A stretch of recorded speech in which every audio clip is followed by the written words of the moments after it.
함께 보실 하나님의 말씀은 열왕기상 19장 1절로 18절까지 말씀입니다. 열왕기상 19장 1절로 18절까지 말씀을 교독하도록 하겠습니다. 아합이 엘리야가 행한 모든 일과 그가 어떻게 모든 선지자를 칼로 죽였는지를 이세벨에게 말하니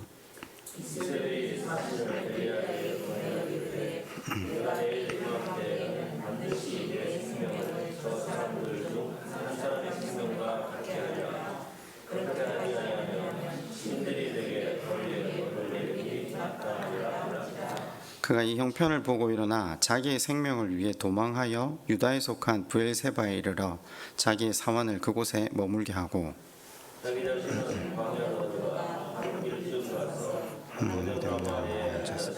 자기가 죽기를 원하여 지금 내 생명을 거두시옵소서.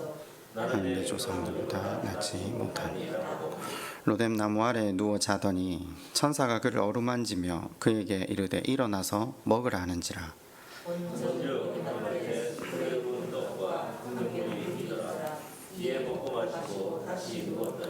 여호와의 천사가 또다시 와서 어루만지며 이르되 일어나 먹으라. 내가 갈 길을 다 가지 못할까 하노라 하는지라.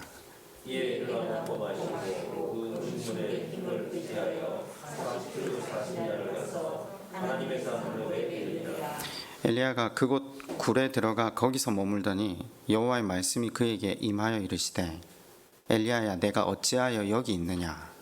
그가 대답하되 내가 만군의 하나님 여호와께 열심히 일하노니 이는 이스라엘 자손이 주의 후에 그냥 주의 계절을 걸며 칼로 주의 선지자들을 죽였으며 오직 나만 남았거늘 그들의 생명을 찾아 빼앗으려 하였나이다. 여호와께서 이르시되 너는 나가서 여호와 앞에서 산에 서라 하시더니 여호와께서 지나가시는데 여호와 앞에 크고 강한 바람이 산을 가르고 바위를 부수나 바람 가운데에 여호와께서 계시지 아니하며 바람 후에 지진이 있으나 지진 가운데에도 여호와께서 계시지 아니하며 또 지진 후에 불이 있으나 불 가운데에도 여호와께서 계시지 아니하니 불 후에 엘리야가 듣고 겉옷으로 얼굴을 가리고 나가 굴어기에 섬에 소리가 그에게 임하여 이르시되 엘리야야 내가 어찌하여 여기 있느냐. 그가 대답하되 내가 만군의 하나님 여호와께 열심히 일하노니 이는 이스라엘 자손이 주의 은혜를 버리고 주의 제사를 버리며 칼로 주의 선지자들을 죽였으며 오직 나만 남았거든 그들이 내 생명을 찾아 빼앗으려 하나이다. 여호와께서 그에게 이르시되 너는 내 길을 돌이켜 광야를 통하여 다메섹에 가서 이르거든 하사엘에게 기름을 부어 아람의 왕이 되게 하고 너는 또 nim시 아들 여기에게 기름을 부어 이스라엘 왕이 되게 하고 또 아벨 몰라 사바스 아들 엘리야에게 기름을 부어 너를 대신하여 선지자가 되게 하사엘의 칼을 피하는 자를 예후가 죽일 것이요 예후의 칼을 피하는 자를 엘리사가 죽이리라. 그러나 내가 이스라엘 가운데에 7,000명을 남기리니 다 바알에게 무릎을 꿇지 아니하고 다 바알에게 입맞추지 아니한 자니라. 아멘. 하나님을 잘 섬기는 자에게 영적 침체, 바꿔 말하면 우울증이 올 수 있습니까? 없습니까? 네, 지금 엘리야가 우울증에 있다라고 성경학자들이 입을 모아 이야기하는 걸 보면 하나님을 아무리 잘 믿어도 신앙생활을 아무리 잘해도 모든 인생에 굴곡이 있지 않습니까? 하나님을 모르는 사람들은 그것을 굴곡이라 표현할지 모르지만 신앙생활을 하는 사람들은 이미 우리가 주일 설교를 통해서 하나님께서 우리의 삶을 인도하시는 과정, 여정이 아브라함도 이삭도 야곱도 요셉도 다윗도 모세도 모든 사람들이 한결같이 가고 있는 길이 있다라고 했습니다. 그것은 창세기 35장 베델에 이르는 길이었죠. 베델은 자기의 생각, 가치, 경험, 자기의 모든 것들을 하나님 앞에 내려놓고 하나님 그분만을 의지하겠습니다 라는 항복의 자리, 그런데 성경은 아이러니하게 그 자리를 부흥이라고 이야기를 합니다. 비로소 하나님 나라가 이루어지기 시작하는 곳. 신약 성경도 마찬가지입니다. 누구든지 자기를 부인하지 않으면 내 십자가를 질 수 없고 내 제자가 능히 되지 못한다라고 말씀하셨던 예수님은 구약에서부터 신약 시절까지 한결같이 모든 인생으로 하여금 항복을 받아내시는데 그 인생의 여정이 진행되고 있다는 것을 보셔야 합니다. 그렇다면 우리에게 굴곡이 날마다 있다라는 건 지극히 당연한 일 아니겠습니까? 바꿔 말하면 영적 침체라고도 이야기를 할 수 있습니다. 그러나 계속해서 영적 침체에만 빠져 있는 것은 우리 삶을 건강하게 하지 못한다는 것을 우리는 압니다. 영적 침체, 즉 구덩이나 곤고나 환란에 빠질 수 있으나 그 일을 통하여 이루시려는 하나님의 의도를 알고 그곳에서 다시 나와 하나님 주시는 일상의 삶을 누리고 또 하나님과 함께 동행하는 삶을 하나님 요구하시는 것 아닙니까? 그러니까 어떻게 하면 영적 침체에서 빠져나와서 하나님 그분과 동행하며 건강한 삶을 살 수 있는가? 자, 그것을 오늘 성경이 우리에게 가르쳐 주고 있습니다. 보통은 영적 침체에 빠진 사람들에게 교회는 일반적으로 이렇게 대답하죠. 더 열심히 기도하고 더 성경 많이 읽으면 영적 침체에서 벗어날 수 있다. 한편으로 맞는 말이 맞습니다. 그런데 오늘 말씀은 영적 침체에 빠진 엘리야를 하나님께서 어떻게 회복시켜 가시는지, 엘리야가 영적 침체에 빠진 시기가 언제입니까? 무슨 일이 있고 나서 영적 침체에 빠졌죠? 이스라엘에 비가 드디어 3년 넘어 만에 내립니다. 기적과 같은 역사가 일어났잖아요. 아합 왕은 집으로 돌아갑니다. 갈멜에서 바알 선지자들 450명이 하나님의 역사를 본 이스라엘 백성들의 손에 죽은 그 사건을 자기 아내 이세벨에게 전합니다. 그 이야기를 듣자마자 반응한 내용이 19장 2절입니다. 뭐라고 합니까? 내가 내일 이맘때 반드시 네 생명을, 엘리야에게요, 저 사람들 중 한 사람의 생명과 같게 하리라. 그렇게 하지 아니하면 신들이 내게 벌 위에 벌을 내림이 마땅한지라. 무슨 말이죠? 450명 죽인 것처럼 나 너 24시간 정해놓고요, 예고, 살해, 협박을 하는 겁니다. 자, 이야기를 들은 엘리야의 반응이 어떠합니까? 급히 도망가죠.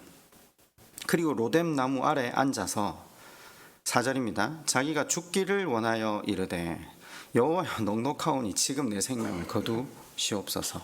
나는 내 조상들보다 낫지 못하니이다. 극단적인 반응으로 나아가고 있는 모습. 아니, 이렇게 보시면 안 됩니까? 전혀 이건 예상하지 못한 모습 아닙니까? 그렇잖아요. 방금 시간이 좀 지난 것도 아니고 전날 갈멜산에서 450명 선지자를 처치하고요, 이스라엘 백성들이 모두 일어나서 하나님을 경외하고 찬양하고, 그리고 비가 간구하였더니 오기 시작했고요. 비가 얼마나 많이 왔던지 아합 왕의 수레가 돌아가지 못할 정도로. 근데 엘리야는 하나님의 능력을 받아서 어떻게 했다고요?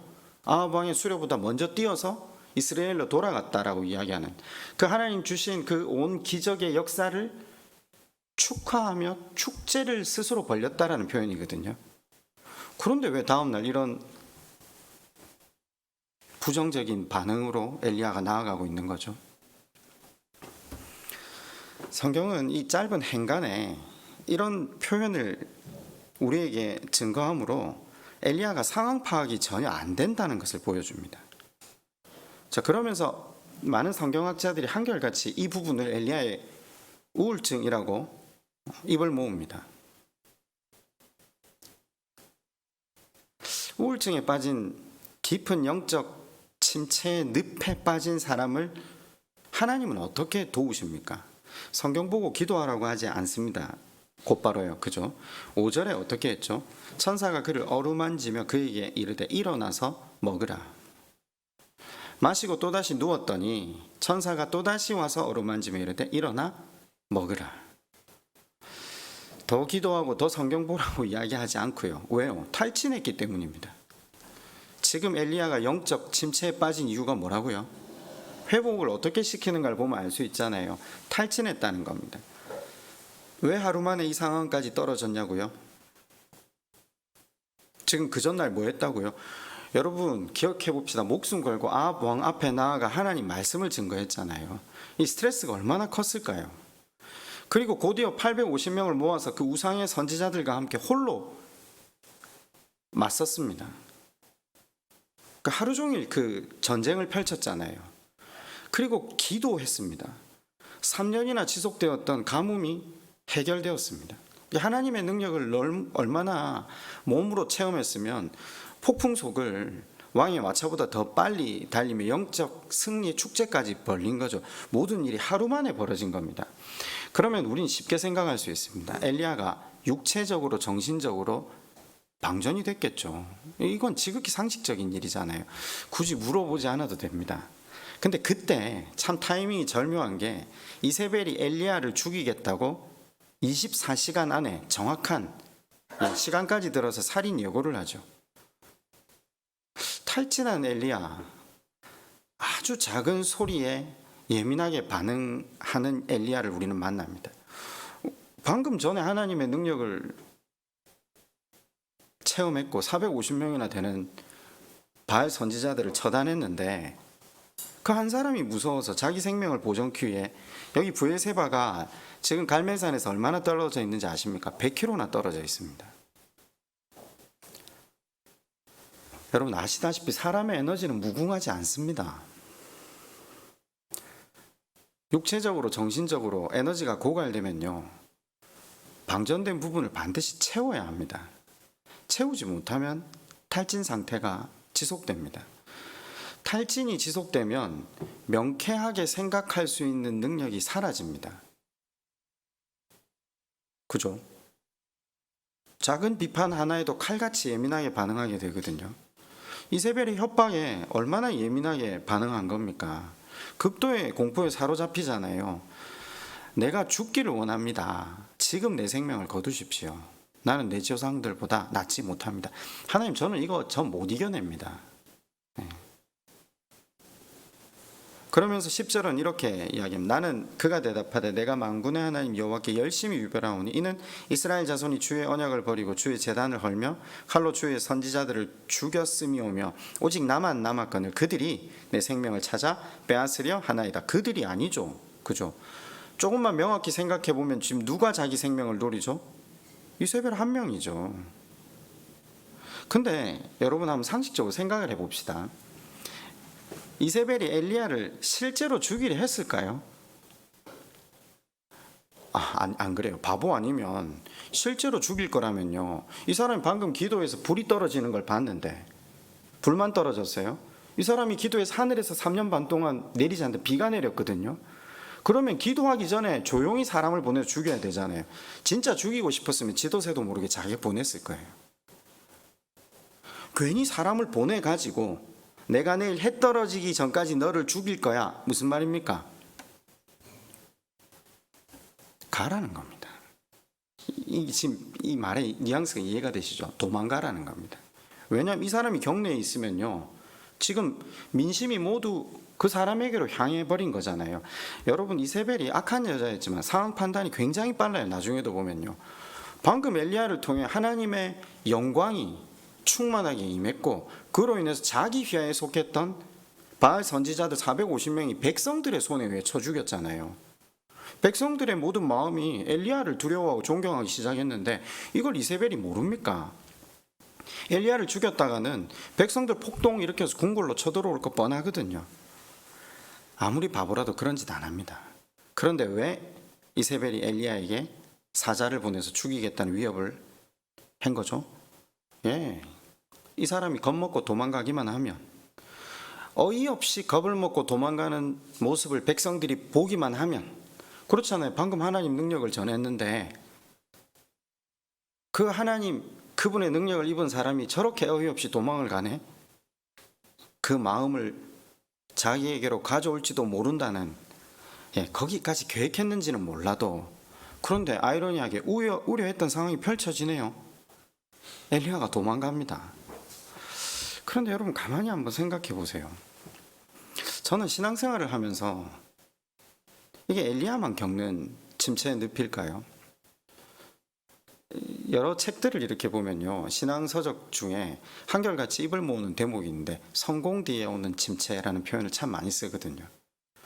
우리 삶에 있어서 성공이라는 건 뭐 별거 아니잖아요. 기도 응답을 받거나 아니면 오랫동안 꿈꿔왔던 일들이 현실이 되거나 조그만 행복한 일들이 찾아오거나 그 뒤에 침체가 있다, 이런 표현을 자주 쓰는데 엘리야가 왜 깊은 침체에 빠졌을까요? 저는 가장 중요한 문제를 사람에 대한 인지가 떨어져 있다라는 생각을 잠시 해봤습니다. 사람은 변하지 않는 존재라는 걸 엘리야가 몰랐던 것 같습니다. 제가 너무 단언코 이야기하는지 몰라도 그렇잖아요. 하나님의 능력을 행하기만 하면, 하나님의 권능이 이 땅에 임해 불로 그 모든 것을 사르고 비가 오기만 하면 아합도 회개하고 이스라엘 모든 백성들도 회개하고 하나님 드디어 섬기는 자리로 나아올 거라 생각했는데 실은 세상은 변화하기는커녕 더 악화되어 가고 있습니다. 그 악화되어 가는 상황 앞에 엘리야는 침체에 빠지게 된 겁니다.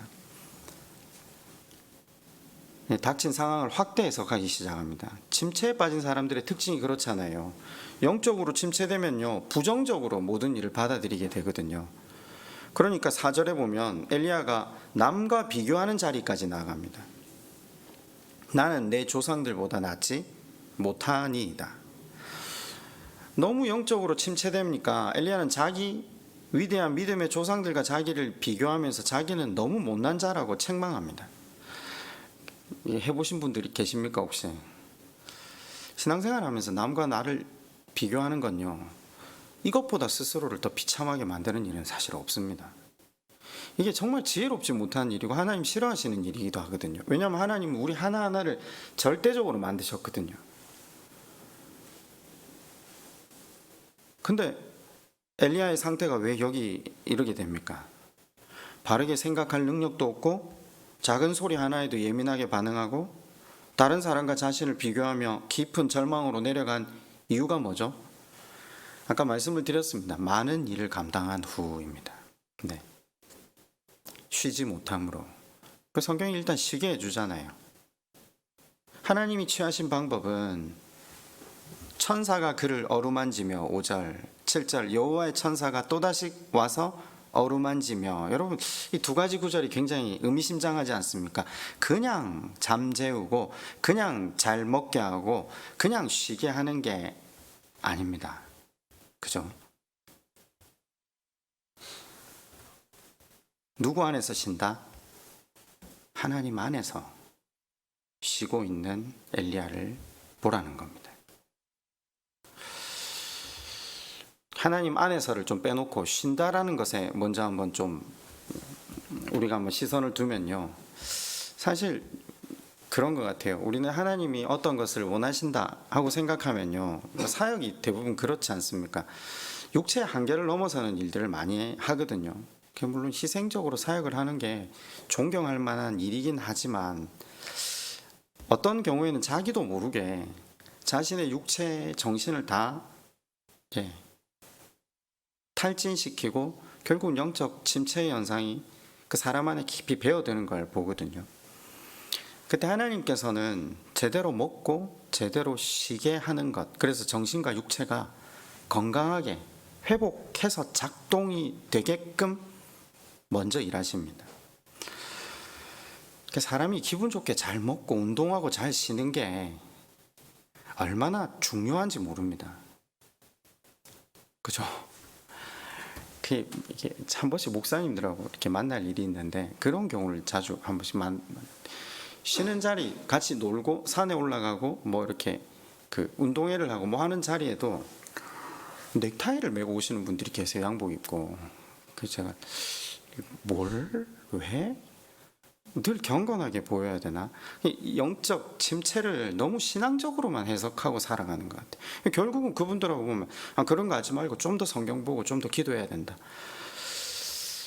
휴식과 회복 기간이 없으면요, 우리는 결국 내부의 독소를 육체적으로 정신적으로 제거할 기회를 못 찾아요. 그렇게 만들어져 있어요. 그래서 인간이 사는 날 수 중에 몇 분의 몇을 자죠? 3분의 1이나 자잖아요. 놀라운 신비 아닙니까? 아니, 우리가 산다고 사는데 90년 살면요 30년을 자요. 그렇잖아요. 왜 하나님 이렇게 만들어 놓으셨을까요? 그 우리 육체의 한계라는 거니까요. 우린 그 시간을 통해서 우리가 모든 것을 다 할 수 없고, 우리가 자는 동안에도 하나님 역사는 계속해서 이루어져 가고, 그 하나님 그분의 능력에 의해서 우리의 모든 것들이 운행된다는 걸 그분이 우리에게 알라는 겁니다. 그리고 멈추고 자고 먹고 쉬어야 우린 다시 그 다음 일들을 받아낼 수 있는 존재들입니다. 근데 우리가 너무 자기중심적이거든요. 못 쉽니다. 못 쉬면 우울증으로 갑니다. 영적 침체에서 벗어날 수 있는 방법은 요원해지는 겁니다.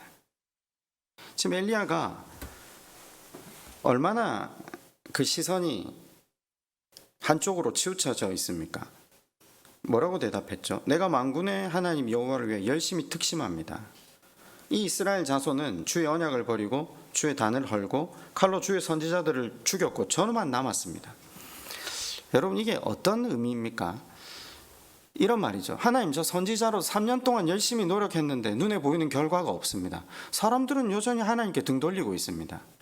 냉정하게 마음의 문을 걸어 잠그고 늘상 하나님 말에 귀를 기울이지 않습니다. 이거 제가 뭐 잘못한 겁니까? 지금 엘리야가 이 이스라엘 백성들이 그 영혼이, 그 심령이 변하지 않는 것을 스스로 탓하고 있는 겁니다. 저는 이 구절을 읽으면서 말씀을 전하는 사람으로서 가지는 굉장한 그 마음의 동의가 되더라고요. 이게 어쩔 수 없거든요. 몇 년을 말씀을 전했는데 사람들이 그대로 엉뚱한 이야기를 하거나, 몇 년을 말씀을 전했는데 전혀 말씀과 무관한 삶의 내용으로 나아갈 때 자신을 탓할 수밖에 없어요. 내가 말씀을 잘못 전했나? 내가 도대체 한 게 뭐지? 그러니까 하나님 앞에 정말 송구하다, 그것과 동시에 이제 굉장히 사람이 부정적인 시각으로 사로잡힐 수밖에 없거든요. 근데 말씀을 보면 항상 위로가 있는 게, 이게 진짜 위로가 아니어야 되는데, 늘 말씀 안에서 자기가 죄인됨을 인정하고 하나님 앞에 항복하고 말씀 붙들고 걸어가는 사람은 성경 안에 소수였어요. 그렇게 많은 제사장들과 그렇게 많은 선지자들이 와서 하나님 말씀을 전하지만 각기 소견에 옳은 대로 사는 것이 인간의 본질 아닙니까? 인간은 인간의 영혼을 변화시킬 수 없습니다. 저는 잘 알고 있습니다. 제 설교가 사람의 영혼을 변화시킬 수 없다는 걸 저는 잘 압니다. 하나님만 하실 수 있습니다. 그런데 설교를 하는 사람의 입장에서는요, 또 그게 다르지 않습니까? 내 잔소리가 내 자식의 정체성이나 삶의 방식을 변화시킬 수 없다는 걸 우리 압니다. 그런데 합니다. 그죠? 그 사람이 변하는 방법이 뭐죠? 자기가 생각해보고 정말 이것이 나에게 유익하다는 걸 스스로 체득할 때 사람들은 그와 같은 길을 걸어가기 시작하잖아요. 하나님께서 인생에게 계속해서 그 사랑으로 그를 품으셔서 그 넓을 탕, 그 탕부 하나님의 사랑으로 계속해서 인생들을 또 용서하시고 또 안으시고 또 새롭게 하시는 그 무한 반복의 사랑 속에 인간이 부끄러워서 더 이상 수치스럽고 죄송해서 내 이제 막 그냥 하나님 말씀대로 살란다, 여기까지 갈 때까지 하나님은 그 사랑으로 인생들을 인도하시더라고요.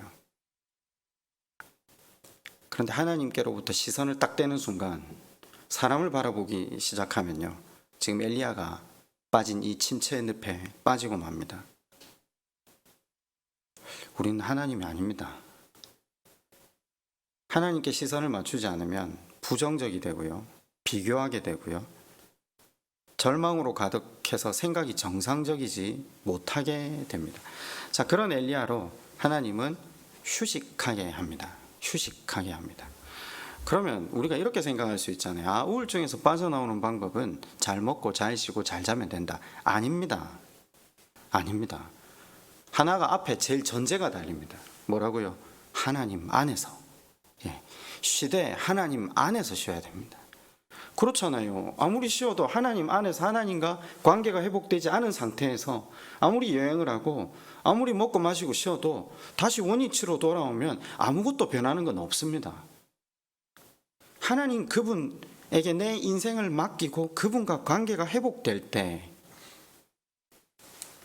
빈 곳이 채워지지 못하면 그냥 이 우울증은 끊임없이 그 인생에 반복되게 되어 있습니다.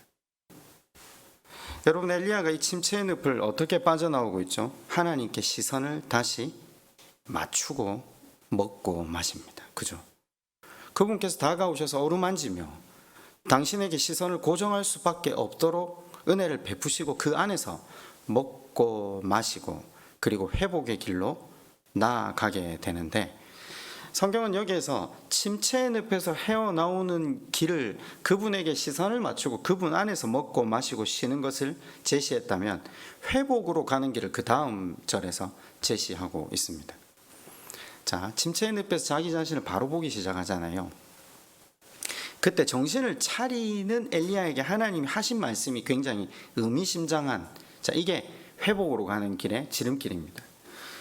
9절에 마지막 부분에 제가 성경 봉독하면서 아까 강조해서 혼자 읽었는데 눈치를 채셨는지 모르겠습니다.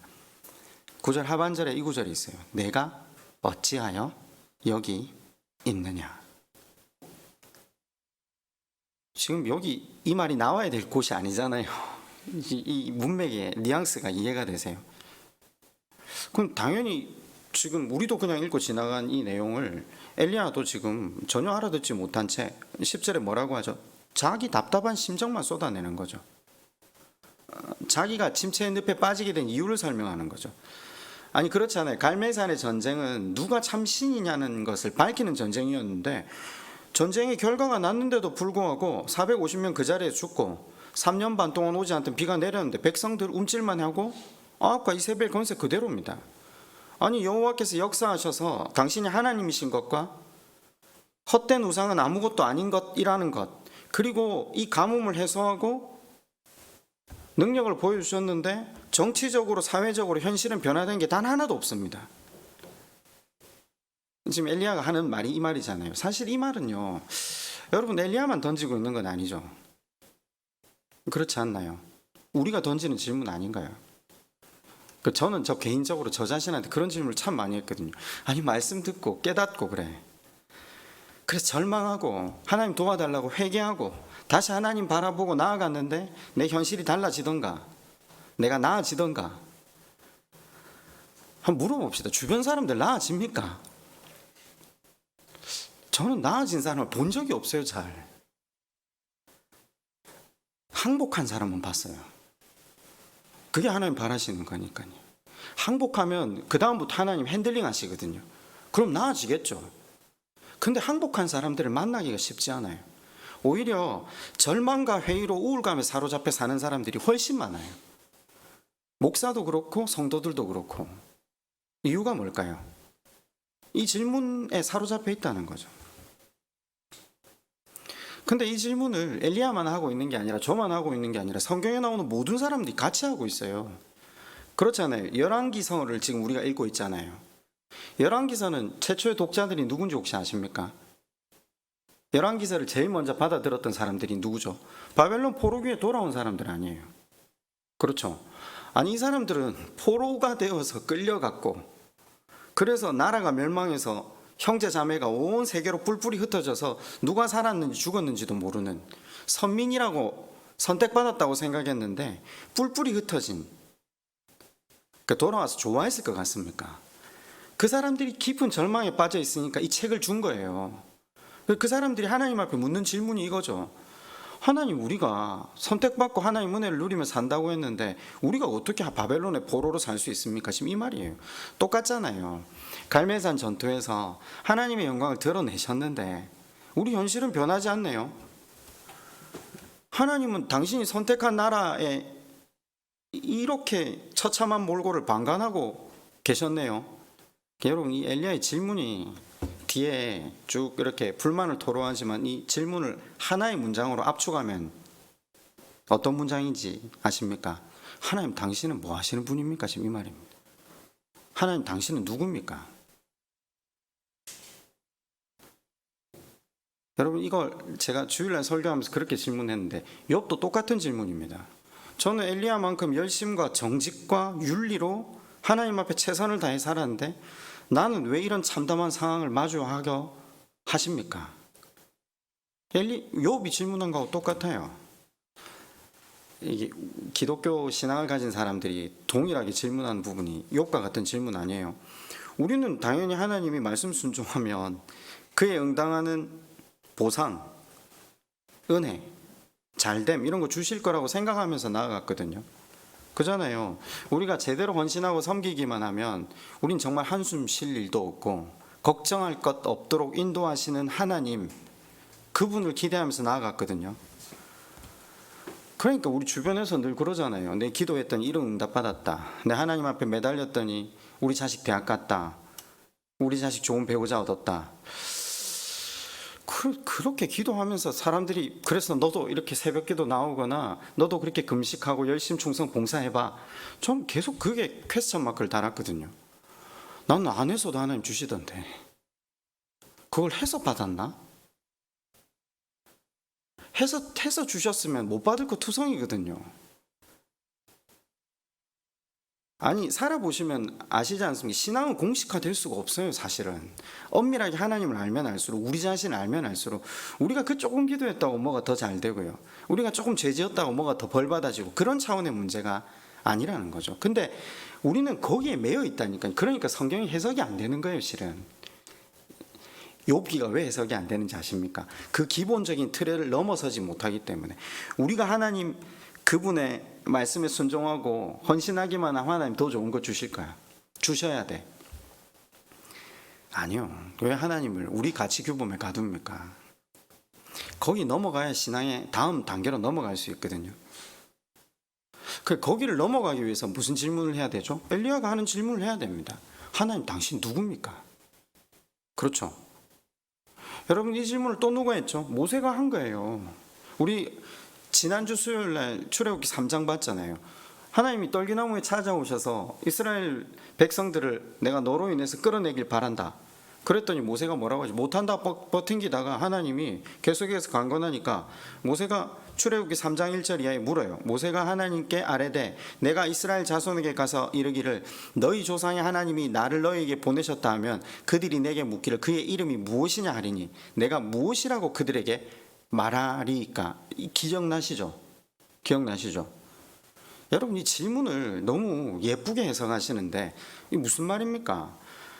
아니, 80세가 되기까지 내가 40대에 한번 이스라엘 민족 구원하겠다고 애를 썼잖아요. 근데 80대가 되기까지 이 목동으로 광야에서 썩어서 이제는 내 몸 하나 움직일 기력조차 없는 이 마당에 내 백성을 애굽에서 인도하여 내시라? 하나님 지금 생각이 있으세요, 없으세요?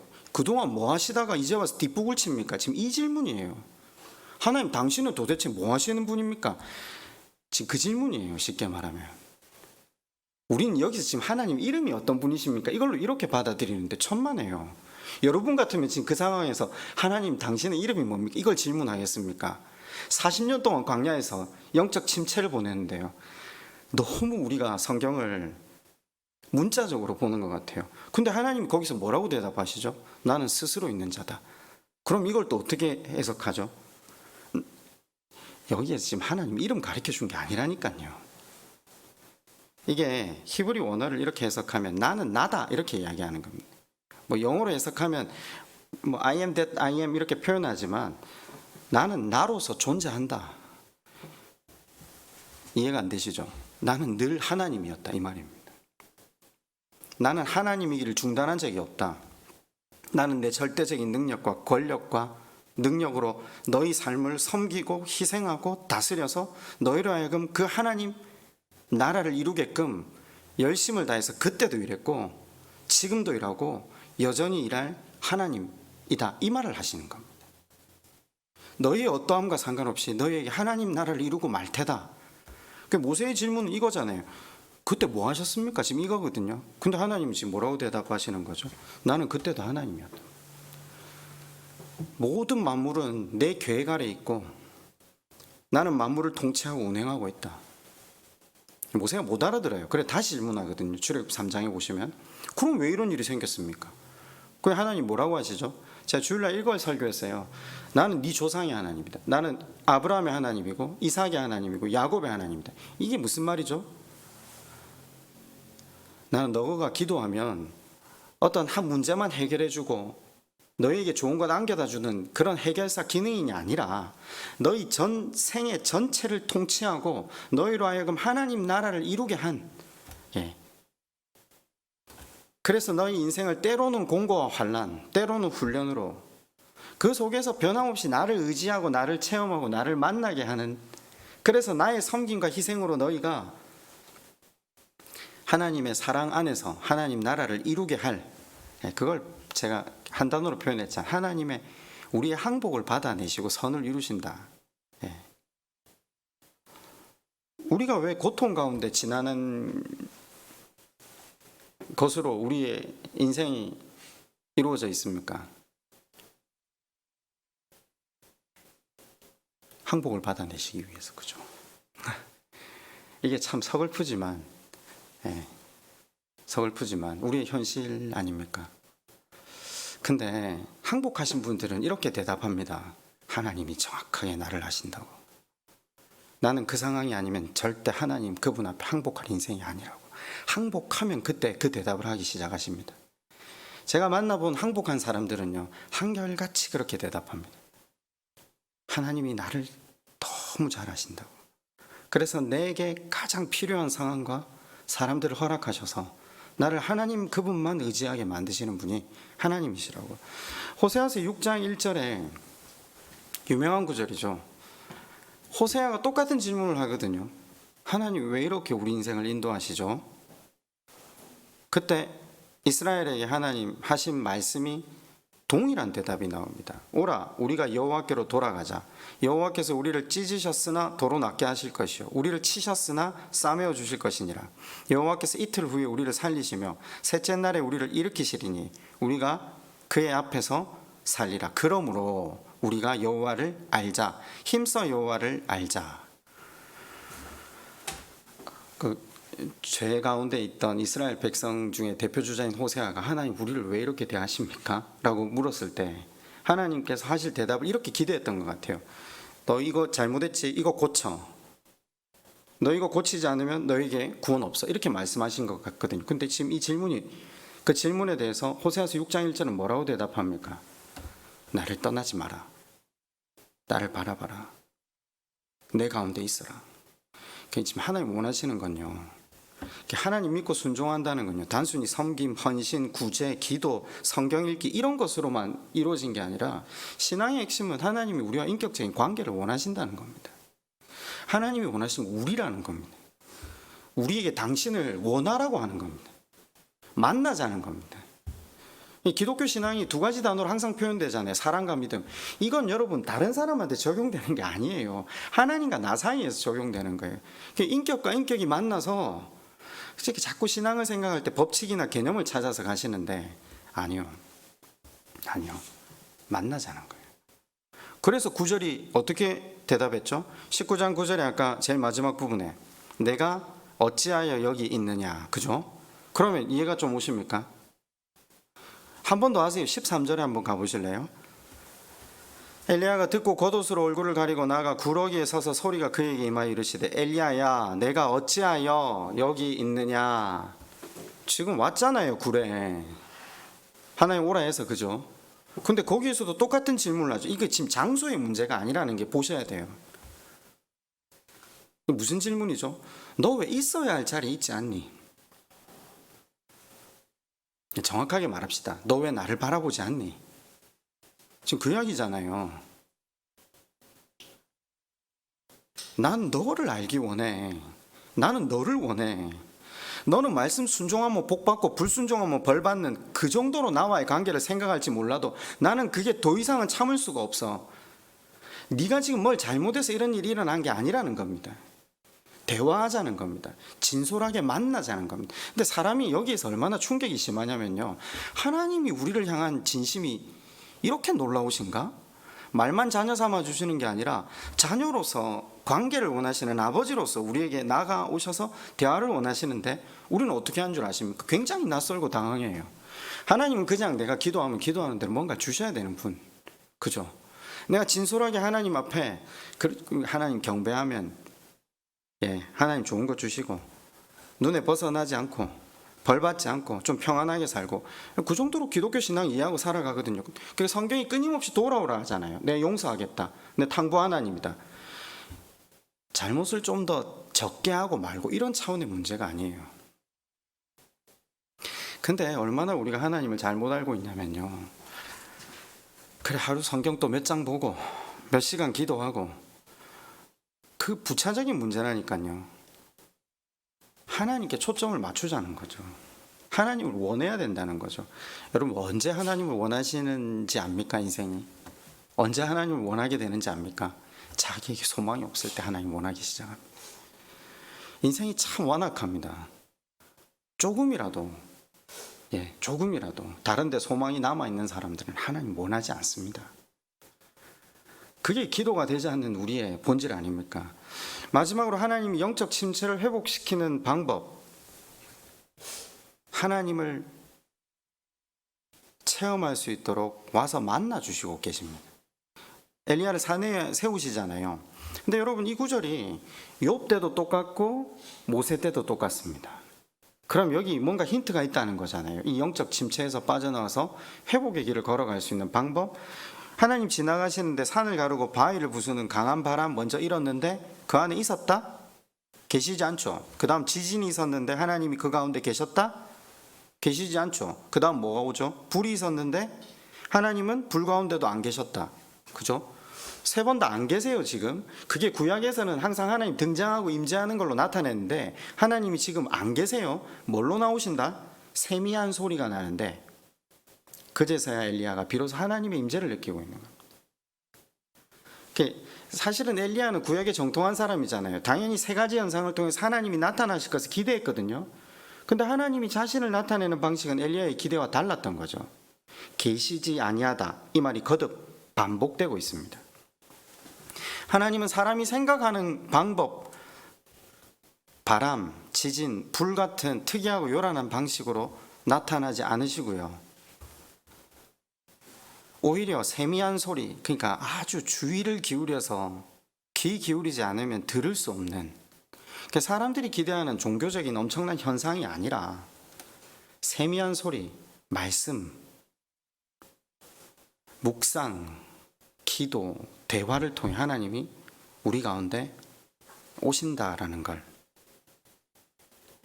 일상 가운데 모든 것을 통해 말씀하고 계신 그 하나님의 음성을 들어보신 적 있습니까? 사람이 하나님 그분 앞에서 항복하고 무릎 꿇고 하나님 도우심을 구하기 시작하면요, 모든 일어나는 사람들의 대화, 상황이 내게 말씀하시는 하나님의 음성으로 들리기 시작합니다. 하나님이 얼마나 우리를 사랑하셔서, 제가 이런 표현을 했는데, 자주 우리가 신앙의 사춘기를 지나잖아요. 그걸 영적 침체라고 표현하면 어울릴지 모르겠지만, 근데 우리는 아이들이 신앙의 사춘기를 지나가고 이럴 때 화가 나잖아요. 내가 해준 게 어딘데 이런데, 하나님 그러시는 법이 없으세요. 다시 돌아오기만 하면 되는데, 하나님 바라보기만 하면 된대요. 그리고 하나님은 우리가 고개를 들어서 하나님 내게 소망이 없습니다 라고 기도할 때마다 이 세미한 소리 가운데 일하시기 시작해요. 우리의 일상의 모든 사람, 환경을 다 동원해서 하나님의 마음을 다시 누릴 수 있도록 하나님 일하시기 시작해요. 결국 우리가 영적 침체에 빠졌을 때 우리가 할 수 있는 건요, 조용히 개인 수련회를 가지는 게 지혜로운 일인 것 같습니다. 각자 이 하나님과의 회복을 위해서 개인 수련회를 가지는 것이 영적 침체 해결 방법이 아니겠습니까? 말씀을 맺읍시다. 영적 침체에 빠진 엘리야에게 하나님은 먼저 하나님 안에서 육체의 피로를 가시게 합니다. 아까도 말씀드렸지만 우울증은 결국요, 자기 중심적 사람들에게 찾아오는 현상이란 말을 학자들도 하고 성경도 하고 있습니다. 자기 문제에 집중해서 오래 붙들고 앉아 있으므로 문제를 더 악화시킵니다. 그러면 문제를 문제화시키지 않고 더 큰 문제로 비화시키지 않는 방법은 무엇입니까? 마지막에 15절과 16절에 나옵니다. 하나님이 새로운 사역을 그에게 맡기고 있습니다. 적당한 휴식과 새로운 영적 충전이 필요하지만 자기 연민에 빠져서 너무 오랜 영적 침체 가운데 앉아 있는 건요, 스스로 헤어나올 길 자체를 막아버리는 겁니다. 그때 하나님은 항상 지금 먹이고 입히고 하나님 안에서요, 그리고 세미한 소리로 하나님과 대화를 통해서 사람에게 새로운 생기를 불어넣은 다음에 다음 하시는 일은 새로운 사명을 주십니다. 이를 통해서 다시 그 하나님과 동행하게 하는 것이 하나님의 방법이십니다.